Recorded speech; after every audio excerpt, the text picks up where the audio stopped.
righto. We back with another episode of All Black Men Need Therapy. My name is Chief. And I'm Bell. My name is Prentice Eugene Powell. Prentice Eugene, off up in this beard. Eugene. What's goody, fellas?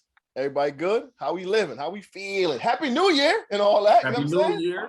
That's crazy. That's Happy crazy, New right? Year.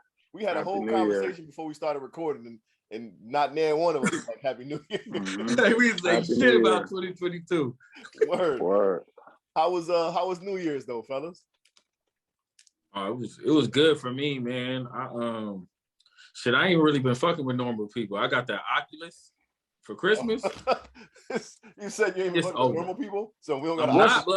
I'm in this virtual world. That shit is like amazing to me. I've never done it, so I bought it. What is it? Be a family gift, knowing I wanted that virtual shit. reality goggles.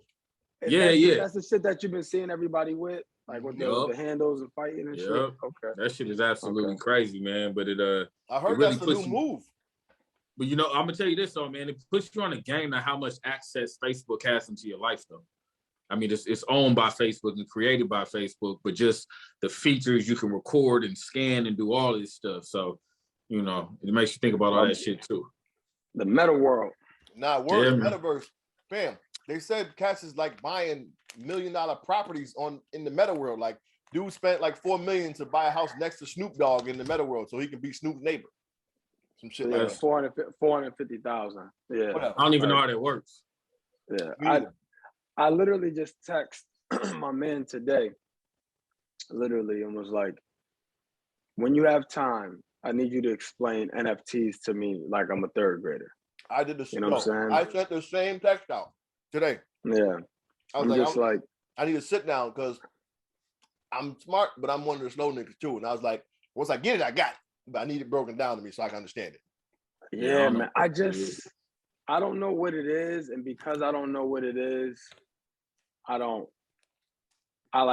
it. You know what I'm saying? Like I avoid it because I'm like, man, I don't even know what this shit is. And I avoid it because I'm like, I don't want to be impulsive and do something when I don't know enough about it. And then I hear mixed things. I hear like it's a scam. I hear all these things. So that's why I'm like, man, I need to learn for myself. But anyway, so go ahead, man. How you going? Keep the party rolling. Check in, homie. How you been? What's up? I'm good, man. I mean, the good thing is we recording every week now, so not much has changed. I was on vacation, spent New Year's on the couch, right? Like a lot of people did. A lot of people turned up though, which is crazy, man, because Marion ain't playing, man. At all. He out here for the B2K reunion. He out here, trying to get with everybody. And for some reason, man, I've been like, between myself, my son, my wife, it's been some ailment we've been battling, right? Whether it be a cough or like, a sinus, like it's been something. So I just like, man, I'm gonna just cool out. Like I'm supposed to be traveling soon. 3 weeks I'll be in Orlando. At some point I gotta go to Buffalo for work. And I've been, Cancun in February. So I just been kind of cooling out, man. So ain't nothing, went back to work today. Was excited to get back to work. See the team. I've been seeing them in 2 weeks. But yeah, that's it. What about you? I'm gonna jump in, P. I'm gonna break the routine up a little bit. I'm saying, get in the middle of the joint. I thought Prentice already went. I did. You did you? Yeah. Well, I talked about the Oculus. I ain't really talk about shit else, but that's cool. Bro. Yeah. Well, we can come back to you because I know I saw some on the gram there with your boys. I want you to talk about that. I think it's important that we talk about that. You know what I'm saying? Yeah, man. Today, yeah. But I started back at work today too, fellas, and it was some bullshit. I'm not gonna front. Like, I just stayed in my office. I got it ordinary. They're just like, with the Omarion ripping through the streets. I'm like, yo, I'm not even interacting with these little nuggets today. I'm in my office, man. You got a problem? Come see me over here. So I stayed in my office most of the day. I wasn't even trying to like walk around them cats and just. Y'all not hybrid, right? We are now as of today. Yeah. So kids who have valid reasoning, you know what I mean, close proximity, whatever, you have the option to be remote. So whatever. Valid. What more valid do you need other than listen, man, it ain't a pandemic. But if you ain't got it, they like come to school. You know what I'm saying? The governor out here wilding. Anyways, I dealt with a knucklehead today, and it was kind of like, I need to get out of here. It just was. I'm just like, I think I'm at the point where I'm just like fed up, B. Like, Yeah. I'm just tired of like these kids. They just ain't getting it, and they ain't getting better. You know what I mean? And I'm not giving up on them, but it's just like I'm saying the same thing to the same people every single day. That's how it was for me. Hey, if you're tired of executive producers all in the videos, corporate America. Yeah, that shit is draining. I think it's just time for you to move on to what's next, but like I don't think this is the move for you anymore. Just overall. So I think all that shit's starting to really I'm processing, I'm plotting, I'm making a move soon. Yeah, B, I saw something online today, B, and I smiled. Made me feel good, B. Yeah, man, shit was fun this morning, man. So we for Christmas, one of the gifts we got them were these gift cards to Claire's. I don't know if y'all got Claire's out there. It's like the jewelry spot. So that's where I got my ear pierced when I was like 5, right? So the boys have been talking about one of their ear pierced since football started, but it was like, let's just wait until football's over. You know what I'm saying? You're not taking on and off your helmet. Yeah. And then we get your ears pierced. So long story short, they got the gift cards on Christmas for Super Juice. You know, it took almost a whole week, but today I took them this morning, man, and it was dope to be there to watch my boys get their ears pierced, because I had my ears pierced when I was really, really young, and I remember that being like a thing back then. You know what I'm saying? So it was one of them dope father moments. You know what I mean? It made me think, like, I can think of so many moments that happened to me as a kid that I did with my mom that I'm now doing with my boys. That's making me be like, damn, this would have been even doper if I would have did it with my dad. You know what I'm saying? So I kind of, I kind of get to have these experiences with them, man. But it was dope, and they are feeling themselves. But swag. They got one or both. Justice got both of his ears. Tip just got one. Tahir got one on his left ear, man. But when I tell you swag on 1,000, bro, you can't tell them nothing today. Nothing. And I'm hyping them too, because it made me think today, like, this is a perfect moment to just pour some confidence into them. You know what I mean? Like, you can already tell they're feeling themselves. I'm like, let me just hype them. You know what I'm saying? Let me hype them this whole day just so they feel good. Because I feel like we as boys don't really get that experience all the time. You know, like girls get their hair done. They, it's a lot more cosmetic things they engage in that they kind of get to show off and flaunt. So when the cat gets his ear pierced and is walking through the mall the next hour, you want to feel a little, you're right. You got to roll the shoulders. I see you shining. Right. I see you shining. Any nigga with money can see you got money. Right. Exactly. I'm trying to get ear like Allen Iverson, boy. Yeah. So it was dope. That was up. Dude, I remember getting my ears pierced, or my ear pierced, and I was 12 or 13. 12, I think. I got it right in the plaza, Chief. Went down to Sue's. Oh, the Sue's. Fantastic Fashions. Yeah. Fantastic Fashions got it done. And then I got the other ear pierced when I was a freshman in college, because I only had one. But that's dope, man. That's real dope. Yeah, it's interesting, man, because I had definitely not the same magnitude, but a moment like that where you talked about, you wish you could have done certain things with your father, and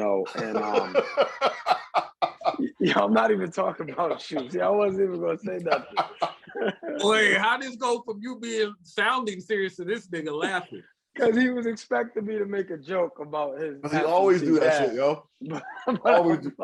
Just the other day, you said some crazy shit. Other day, I said trauma response, but you gotta get that shit out your system, Chief. Come on, I laughed. I laughed. You know what I'm saying?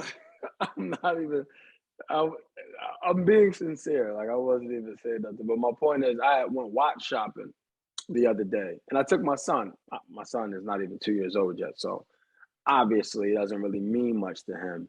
But I'm like, yo, like, how dope is that, or how dope would it have been for my dad to take me watch shopping, right? And help me understand, like, you know what I'm saying? How dope would it have been for Chief's dad to just say hi, right? Like, but that's the shit he do.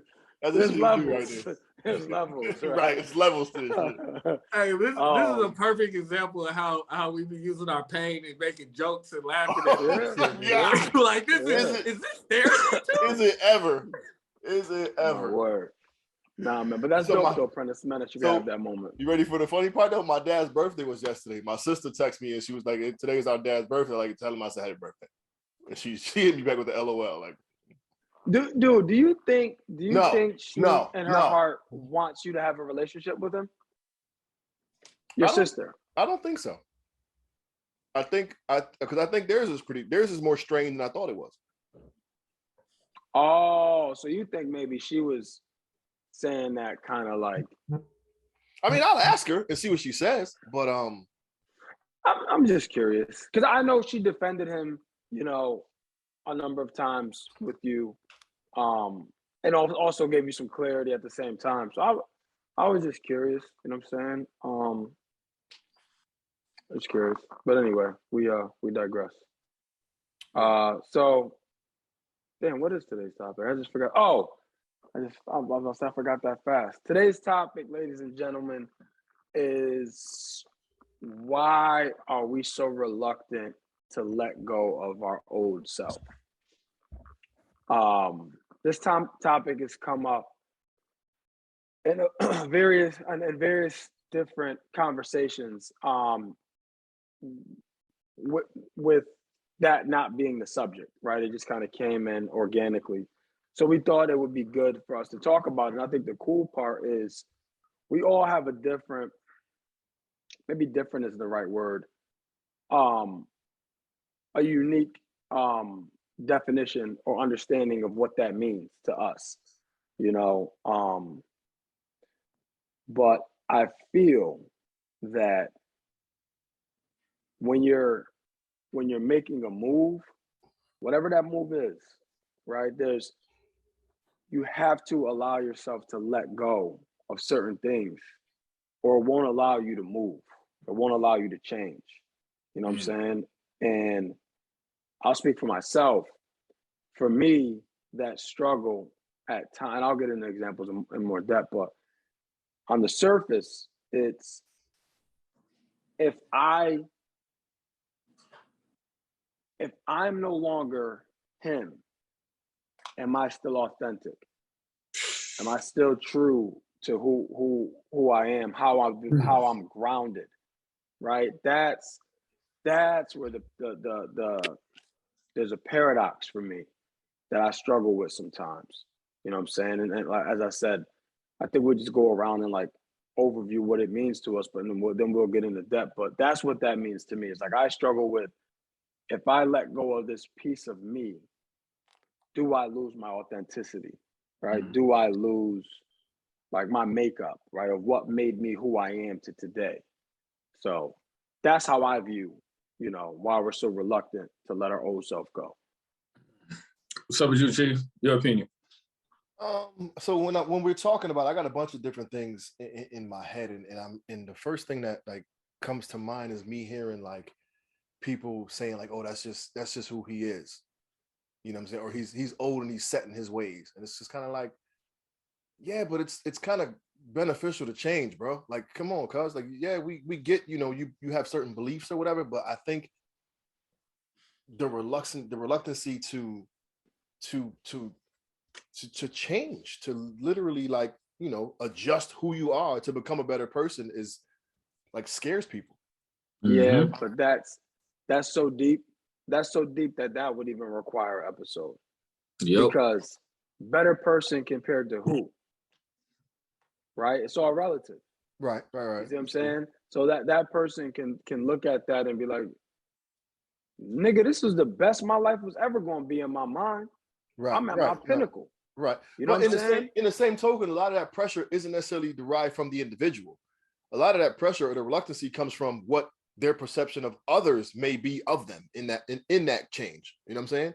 There's a lot of factors. That's what I'm saying. There's a lot of factors outside of, no, this is what a good person looks like. Right? Like, again, like to who? To you, right? Like, that's not my idea of a good person.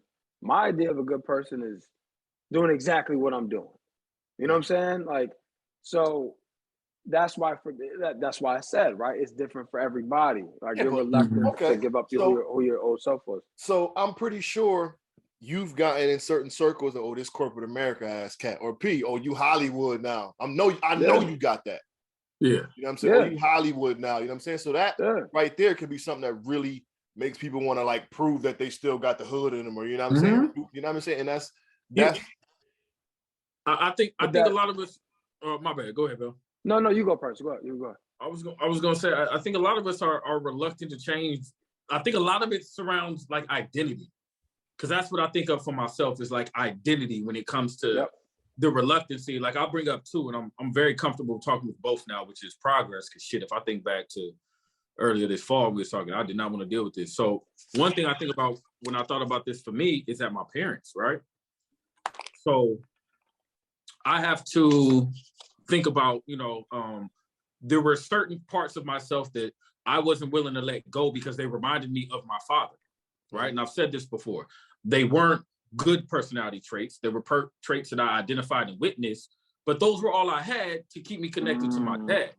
So I've held on to a lot of traits, and I know specifically very well what they are, that remind me of my father, because that gives me some sense of identity there. You know what I mean? Like that establishes more of a connection because I don't really know him that well. You know what I mean? You hear stories, but when you have seen behavior and then see it in yourself, sometimes if you're yearning for that connection, that's all you got. You hold on to it. So if I think of that space reluctant to change for my father, is because I want something to be able to identify with this man because this is my dad. Now, flip side, if I think of my mom, who, she stopped speaking to me the day my daughter was born, just ghosted, you know what I mean? To this day, I had to change being the little boy who always chased behind my mom anytime I thought she was upset. The one who, as a grown man, still sometimes did things that I felt I shouldn't have did, right? So now I've had to kind of change a little bit of my identity and set kind of boundaries and guidelines for my immediate family that regardless of who comes in or comes around, they have to abide by these rules, sets, and standards, or it doesn't work. It doesn't work out. So as a result, I've had to change my identity a little bit in the eyes of both of my parents in a way that now makes them non-existent in my life. But the change was necessary in order to get to the next step. Which can be very, very difficult. And side note, P, we got to put you on the hot seat sooner or later and double back on that conversation with your moms. My mom's actually is like super heavy concerned about you, bro. Like all jokes aside, like my mom's is like asking about you quite often in regards to that particular situation. And I'm like, well, we're gonna jot some stuff down and then get back to it and maybe put P on the hot seat and just be able to dig deep into it and whatnot. But my mom, like, she asks about you a lot. Yeah, tell her genuinely I'm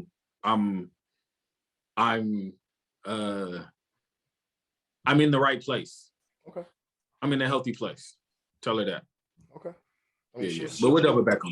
She's gonna watch this, so I know. Mom's like the #1 fan. She be heavy on the show. Yeah. What's up, Peaches? Chief, that's the excuse me. That's the case in point, though, right? Prentice, the example he gave about his dad before he made some adjustments, right? You could have told him till you was blue in the face, no, Prentice, those traits aren't traits of a good person, right? Or whatever, right? And he could have looked you back in the face like, yes, they are, right? Because this is what my dad taught me. That was what his dad taught him. That was the only thing he had. That was the only connection. So there's nothing you could have said to make him change. He has to make that change on his own. Right. You know what I'm saying? So that's what I'm saying, where it's like, for me, like my reluctance to give up who I am. I remember, man, I just got into corporate America, and my boss at the time, was the epitome of corporate America. Like corner office, Ivy League, right? All American, right? Like didn't speak to you, like no culture, right? No grasp of the culture outside of his own. And he said to me one day, we were talking about something, and he's like, whatever he said to me, my response was, well, it was good enough to get me here. Who I am was good enough to get me here. I remember this story. Right. And he's like, And he said, because what he said is, how's that work for you? And I said, it will work good enough to get me here. And he's like, so what's going to get you there? Right. And what he was leading me to is, you're going to have to change. You're right. Who you were got you here. Awesome. Is this your final destination? Right. Because if not, then you're going to have to change. Now, the reluctance to change is, I swung the pendulum. For, again, this is me personally. I swung the pendulum, right? I went from working in an inner city school system, right, being a social worker, a dean, a dad, a coach, a father, to all these kids that didn't have a positive male figure, and definitely not any positive black male figures, right? Yeah. To now I'm going to an environment where I'm the only person of color, right? And I'm having to deal with, understanding that I can't wear an orange dress shirt, which I thought was dope, right? To this office. Like, this isn't culturally acceptable. Because it wasn't culturally acceptable. Corporate America's whites and blues, baby. It was, yes, our company at one time was strictly whites and blues. You couldn't wear anything but whites and blues, and you couldn't have any facial hair, right? I later learned all of the context and the reasoning behind that. But in the moment, no one gave me context, right? So nonetheless, I'm now having to do all this adjusting. So now I'm like, for me, it was like I was in fear of losing myself in an effort to gain something, right? So now it's like, oh nah, I can't do all of that, because if I do all of that, then I'm now. I remember a nigga showed up. Nigga, where the fuck is your stash? Nigga, the naked face. Butt naked face. So yeah, for me, it was like, nah, like if I do this, I can't go back to the hood. You know what I'm saying? Like, if I do this, I can't. They're gonna take my black card. Calvin done got too good of a job. Right. Exactly. You know what I'm saying? So I'm like, nah, I gotta hold on to something. But like I was saying before we started recording, here's the challenge, man. It's just like what we see even in the rap industry, man. It's like we work our whole life to get to a certain level, whatever we deem that level to be of success, right?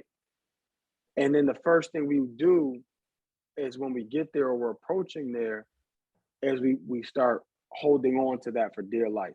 You see it with rappers, right? They go back to the hood, right? So they don't lose their connection to the hood.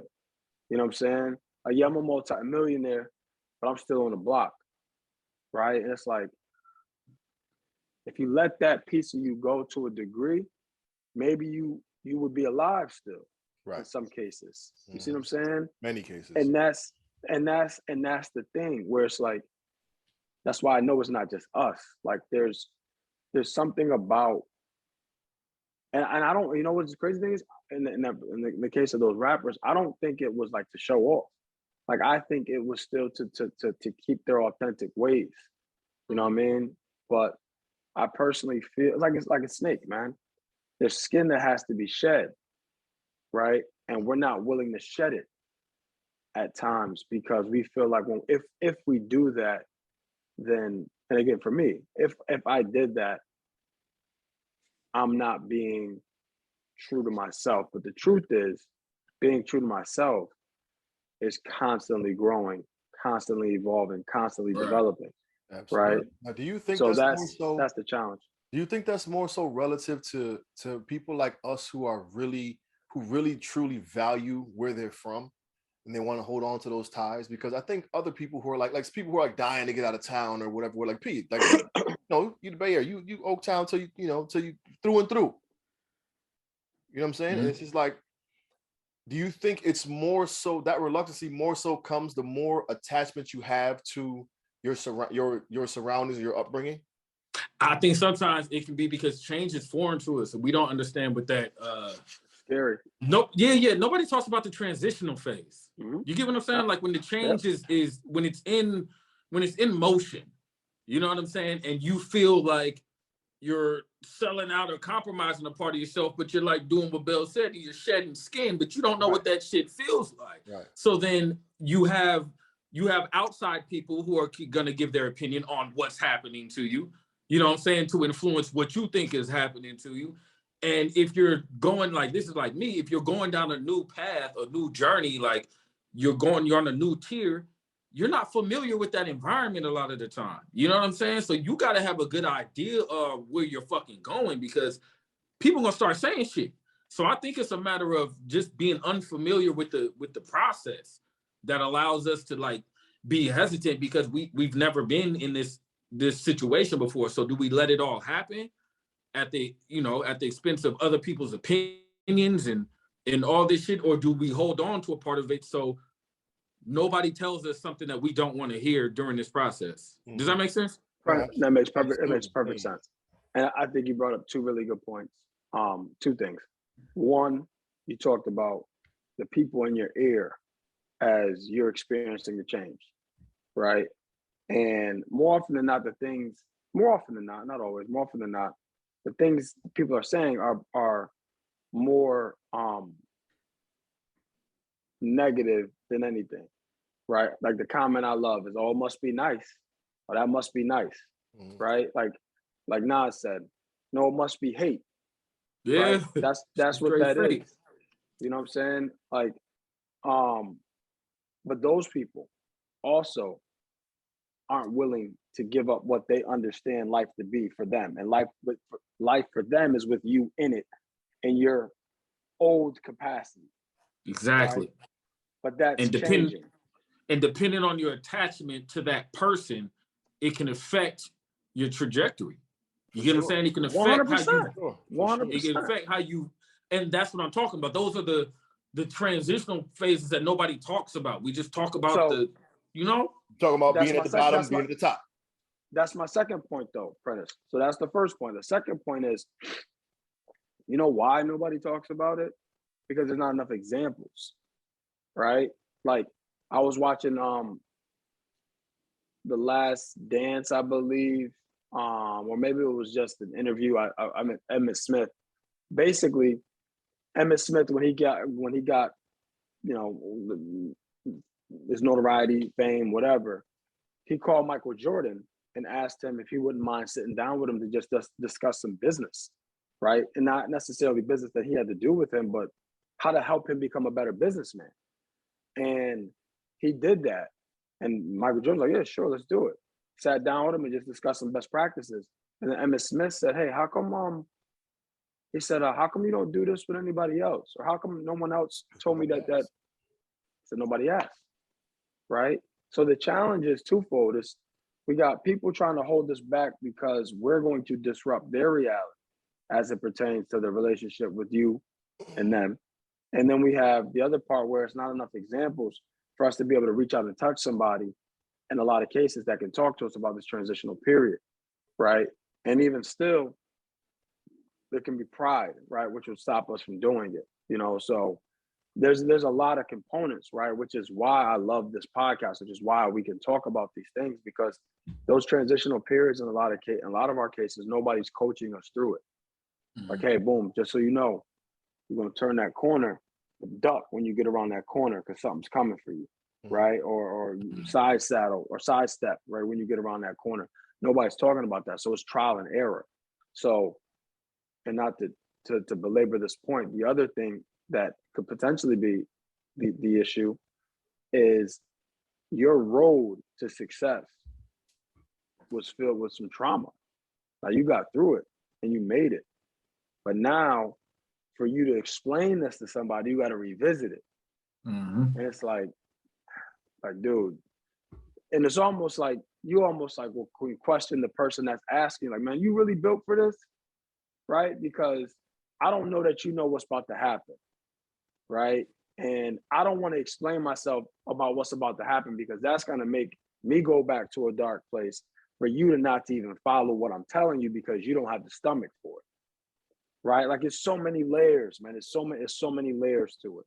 I'll give you another kicker, Bill. On top of that shit about, you know, like the pain and all that shit, some people use the trauma to get where they got. You know what I'm saying? Like that was their out ticket. Like for me in writing poetry, I don't want to be known for writing painful ass poems. I don't want my collection, my catalog to be known for that. So I'm making a deliberate effort to tackle other areas. But some of those people, all they have is the pain and experiences to talk about, create whatever they're known for. So the reluctancy to change there is now becomes based upon their success. You know what I'm saying? Like I got here because of all this pain, trauma, X, Y, and Z about. Point. You know what I'm saying? If I let go of this, because I know that's what I was dealing with the last couple of months. Like if I let go of some of this and pick up a different tone and talk about a different mental space that I'm at, am I going to be received the same? But if I'm talking about being received the same, I'm thinking about other fucking people and not myself. Right. Because here's the reality, right? Like, and this is a well utilized example, but listen to Reasonable Doubt, Jay-Z's first album. Then listen to 444, right? You could hear all the differences is his experience and the growth. Yeah. You can hear you can hear the change in the music. Yeah, for sure. 100%. Like he's not talking about the same things. I wanted to make a point about and this is, you know, I'm gonna build to it, but like, do you think lack of ambition has a lot to do with the reluctancy to change? And I say that because oftentimes those certain people who are reluctant to change haven't set a goal. They have no, like you said, they're in that space of my life is good where I'm at right now. And they don't have that ambition to, I guess, do or be the best version of themselves. I don't want to say better, but like the best version of themselves. So in that regard, they're not motivated to change. They don't have a crew of people around them in encouraging them to mold and identify areas of struggle. You know what I'm saying? So I guess my point is like a lot of us lack the ambition to do, want, and be better and achieve more. So in that regard, we find we're complacent. We get stuck where we're at, and we don't feel the Chief, need. we're saying the same thing though, right? A 6 in one hand, half a dozen in the other. Right? Is it just me putting a word on it? What you're saying is these people are reluctant to let their old self go. It's the same thing, right? The reasoning can be a multitude of things. Right, it can be ambition, right? It can be identity. It can be, you know, fear. It can be a multitude of things. But the bottom line is they aren't willing to give up their old self, right? Or things that made them feel comfortable as their self or as their self. So let me ask you this, fellas. If someone is unwilling to give up their old self, what do we recommend as step one in terms of being able to at least absolve ourselves of that reluctancy? Well, I would think step one is why. What's your reluctance to change? So what's the goal? Why are you so reluctant to change? Not the goal, right? Not the goal. Not like what stronghold do you have that's keeping you here, right? Like for instance, right? Like somebody, I have a really good friend of mine. Her dad died some years ago, and she moved back in with her mom, right? Naturally, her parents were married, and she moved back in with her mom. So she could have bought a house, but what was keeping her in that house was being there for her mom, right? So and that's a very easy example, right? There was a traumatic experience, and as a result, that's what she did. So what's keeping you in that space, right? Like why? Why do you want to stay there? That's the first question. And it may be for some type of reason like that, potentially. But that would be my suggestion. I feel like you got to identify it. Like, I feel like the people who are reluctant to change, essentially what people do when they want to, you know, I feel like everybody wants to progress in some way. It's not always like a personality switch though. You know what I'm saying? So not everybody identifies getting where they want to go by changing some shit inside themselves. You know what I mean? There's a lot of shitty, successful people. Yeah, you know, very true. Very I true. think we just lost. No, he'll be back in a second, but he has a great point though. There are a lot of shitty successful people. I mean, think about it, Bill. In most people, when they talk about work, they talk about the relationship they have with their direct supervisor or their boss being an asshole. You know what I'm saying? So that it's a great point he brings up for sure. For sure. I wouldn't say most, but I understand what you're saying, and I think what he's saying is, those people that are assholes or shitty people, I think they suffer from the same thing. This is gonna be good. They're also not willing to relinquish their old self. Mm-hmm. Right? They people like, you're a shitty person, you need to change. Why? Right? Exactly. Right? Like, I'm because successful. nobody likes you. I'm not relinquishing my old self. Like, I'm holding on to that. Mm-hmm. Right? Because we can then create a narrative that I'm successful because of that. Which, I don't know. I'm not here to say they are or they aren't. I don't know. But what I'm saying is, well, we can, you know what it is, man. Like, we can justify anything to ourselves. Whether it's accurate or not, we can justify it to ourselves. And that's a good point right there. That justification can go in a variety of different ways, and we'll tell ourselves exactly what we need to hear to prevent us from having to make those difficult choices to level. And we'll put ourselves in situations so that our environment allows, like, it pacifies us. Let's call it what it is, man. Let's call it what it is. Like, we're scared of change. And most people are, and that's any regard. Like, just a new work environment, a new boss coming into work, a new office, whatever. But there has to be a motivational factor to get you to want to do it. That's why I asked the question: what's keeping you there? What's keeping you in your old environment? What's keeping you in your old mindset? What's keeping you in your old relationship? Right? Like, Lorraine and I are binge watching Marriage Boot Camp, I think it's called. It's with Noriega and Moni Love is on this season. And we're looking at some people like, yo, I just need to break up. Like, this ain't gonna work. Yeah. Like, what are y'all holding on to? Like, it's evident. Oh, like, that's this a good is one. not going to work. You know what I'm saying? So what is keeping you there? Like, what's holding you there? That's my point. That's the first question. Wheels are spinning. Go ahead, P. Hey, this is a whole nother segment. We didn't even touch relationships yet. You peeped that? Like, we're talking about the reluctance to change, and we have not even touched relationships. And so when Bill started talking about that shit, man. Nah, but think about it, man. Just to scratch the surface, sometimes, man, people don't, this is so deep, bro. Sometimes people don't change because they know if they do, they're going to leave their significant other. Hello. Right? Like, think about that.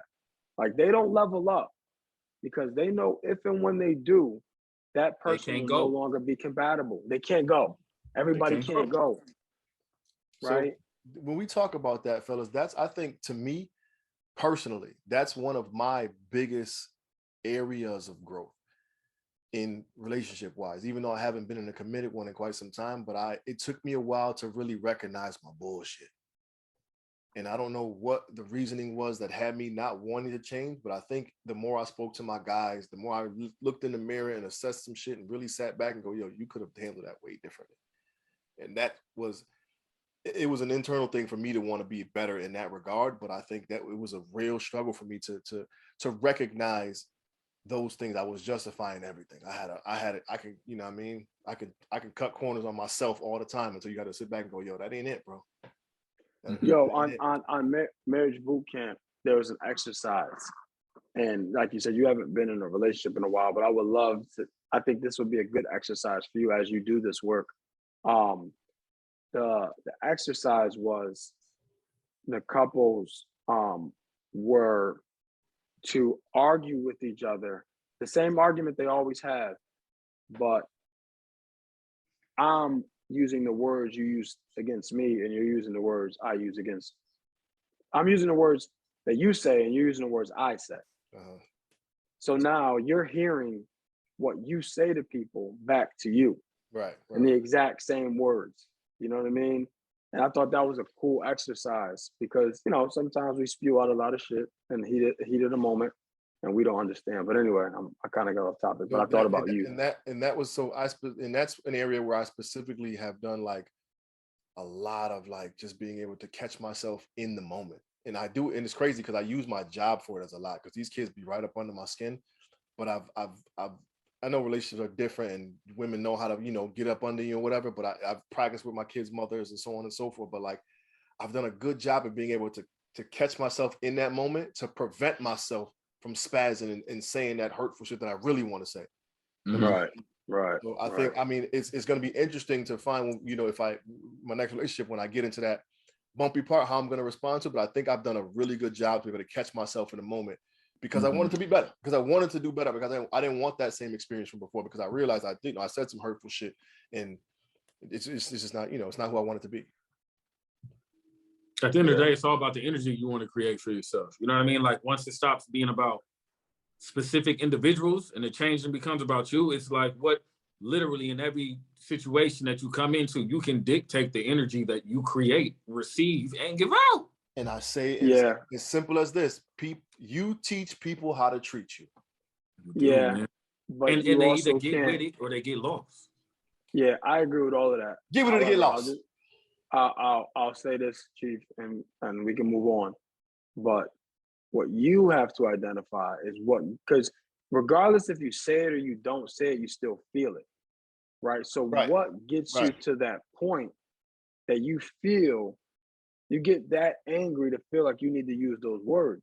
You know what I'm saying? Like that's the real work, right? Like what is it that's triggering you to get to that point? Like that, and so muffling it is a start. That's a really good start, but you have to get to the root of how you're able to get there. And I think again, like no bullshit. When we talked about the show you talked about, I've been dissecting the joint, just really like picking up from what dudes are doing or what they're doing well, and just different ways of patterns of communication and so on and so forth. And it's really like I'm okay with identifying that.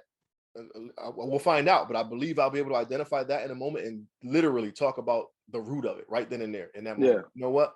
This right now that makes me feel this way, and this is why. You know but even that, right? It makes me feel this way. Why does that make you feel this way? Like my point is, no. But what I'm saying is, like, I don't want to drag this out, but what I learned in my new role, right, is typically when you address an issue, it's not the issue before you that's the issue. It's 2 to 3 steps before that. That's the issue. That's what you have to address. What you're seeing is a result of 3 steps back. So in the beginning, I was addressing what I saw in front of me. And then I quickly realized, oh no, that's not the real problem. That's a result, right? So we have to go back a couple steps.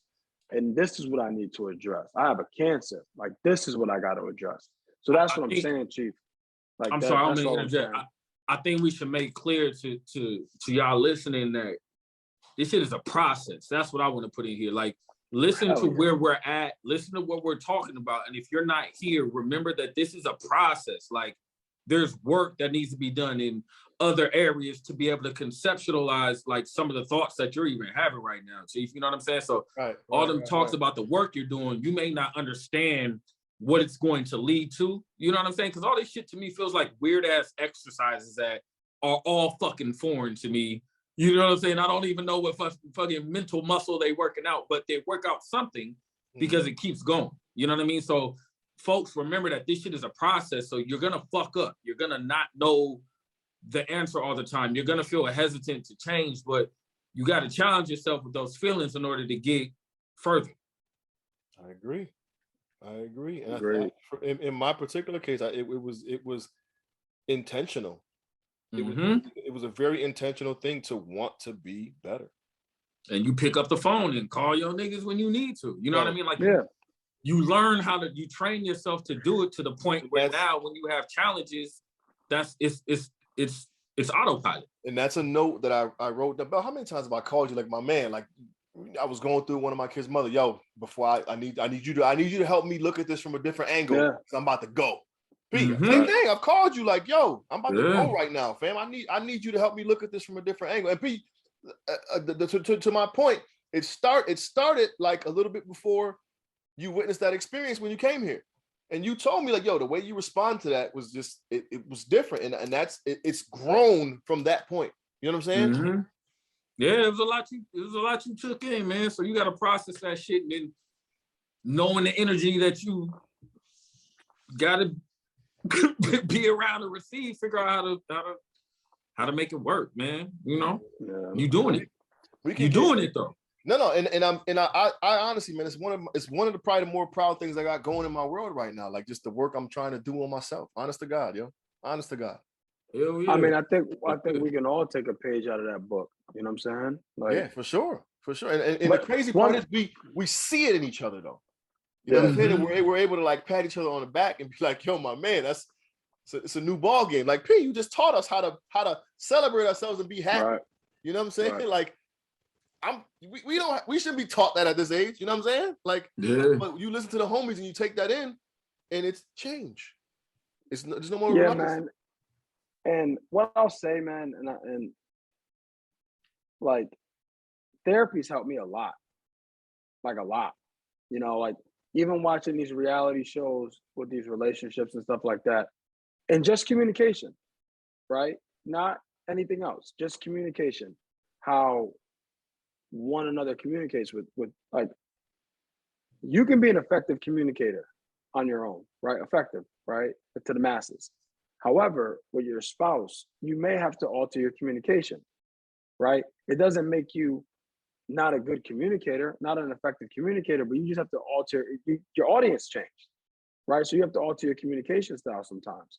And that's one thing is like therapy's taught me that, like, okay, here's how you have to approach this situation, right? And that's the piece that sometimes, I just want to be clear with this, sometimes to the listeners, you're only going to be able to get yourself to a certain point, right? Potentially, depending on what it is you're dealing with, where you could beat yourself in the head too, because you like cheap, you be doing all the work, you're doing all these things, but you still find yourself in having hurdles or roadblocks.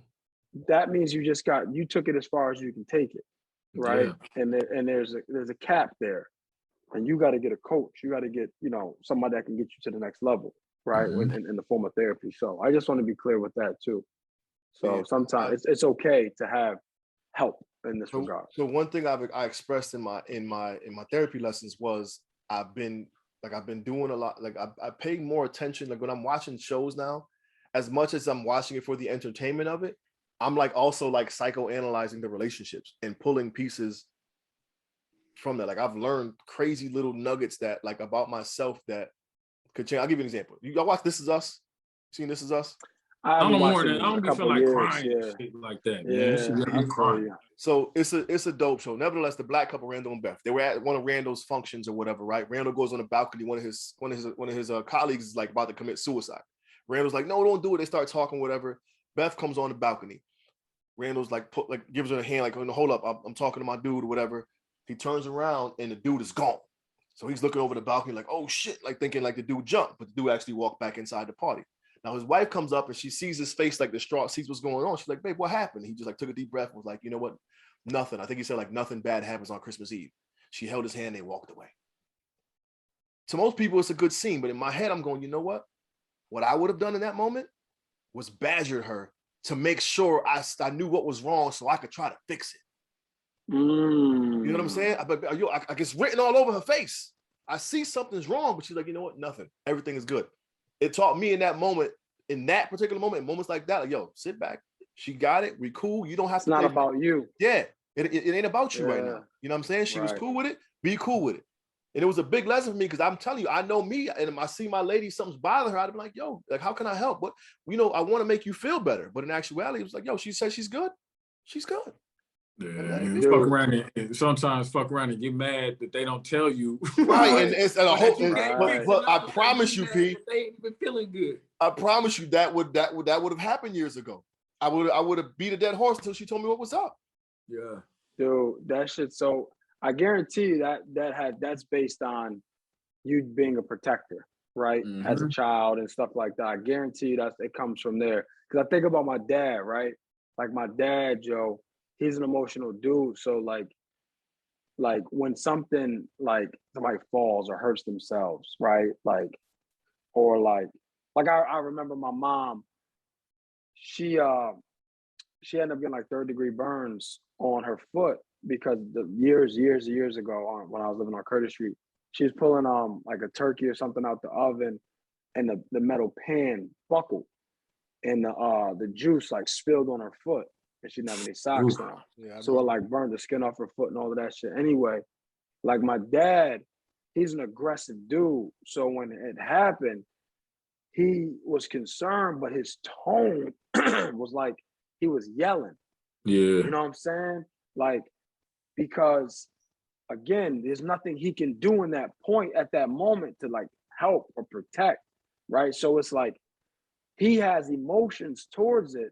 So he doesn't know how to express it. So it comes out as anger, but he's really, really concerned. But because of how he's wired, it comes off as like, God damn, I'm the one that's hurt. Relax. You know what I'm saying? Whereas, Damn, but that's hella me. I never even thought about that shit. I'm hella like that. yeah, but I found myself like that too. Like with like my wife, like she makes like sounds for everything, right? Like, oh my God. So I'm like, what's going on? Right? And that scares her. You know what I'm saying? Whereas, you know what I'm saying? She's like, no, I just broke a wine glass. I'm like, yo, I'm gonna need you to have, some other expressions when shit like that. It has to be levels, man. Like, because I'm thinking we got a fucking intruder. Somebody busting the crib or something. Yeah, hey, you know. Let me just because we on here, let me throw one in the hat. Let me tell you what Sarai does, bro. Whenever we're in the car, she is my fucking 5-minute ahead brake light. And whenever she wants me to brake, it's baby. Every to that extent, that tone, it doesn't matter if the car is a half a mile ahead. She says it the same way. I'm like, look, bro, there's a difference. There should be a difference in the babes between a car that's 10 feet in front of me and one that's 150, bro. Like, we got to have different octaves here. Right. Nah, for sure.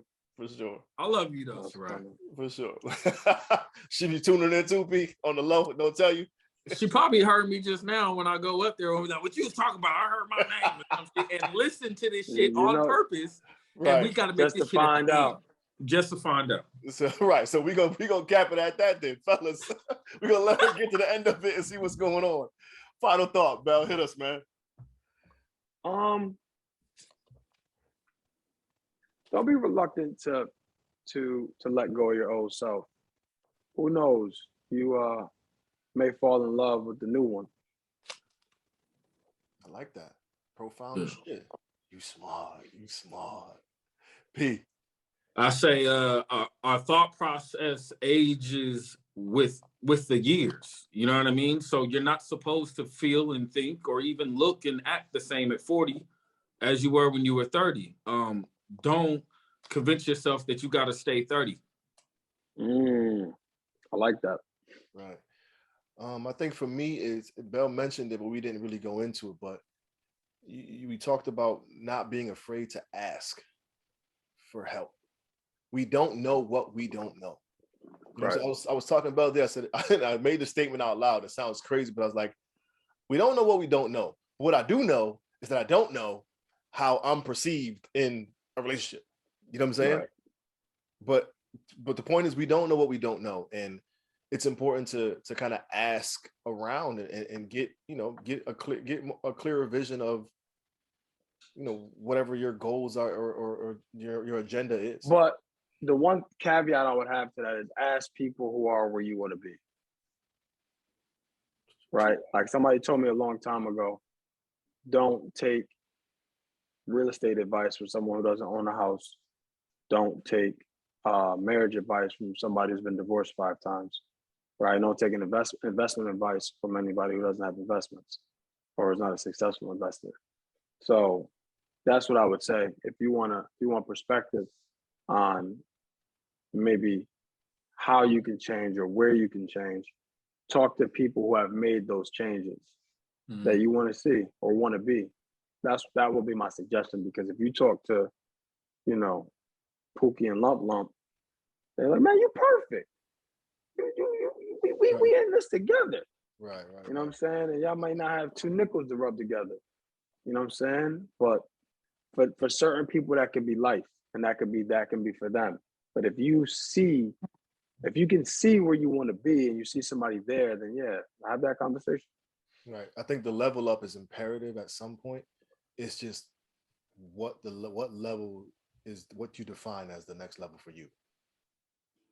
Yeah. Sometimes you don't even know what that level is either. You know what I mean? Which is why you got to step out on that faith. Yeah, and always question why. Right? Mm-hmm. Why am I holding on? Right? Yeah. Why am I still here? Right. Shit like that. That shit can go on for days. Yo, fellas, man, I thought this was a good one. I love talking to you dudes, man. I love these sessions that helps us get our groove back and our mojo back. Y'all see, we rolling. What's this now? 3 weeks ago? 3 straight, a month straight now? 3 weeks in a row, I believe. So we trying to be consistent, y'all. We got some. No, news. not we trying ain't to. trying. We're doing. We are being consistent. Exactly. Also, we still have some good news. We gotta waiting to share it. But when we share it, y'all clap with us. It's gonna be dope. Hit us up at All Black Men Need Therapy at gmail.com. All Black Men Need Therapy on all social media outlets. We're gonna keep this party rolling, and if there's something you want us to talk about, something you want to talk about, hit us up and let's have these conversations. We got an email that dude. Nevertheless, we got a couple topics that we got to touch on. Don't hang up, fellas. We're 2 back in. Yo, do us all a favor and hug a black man today. Do it. And tomorrow. Do it. We out, y'all. Peace.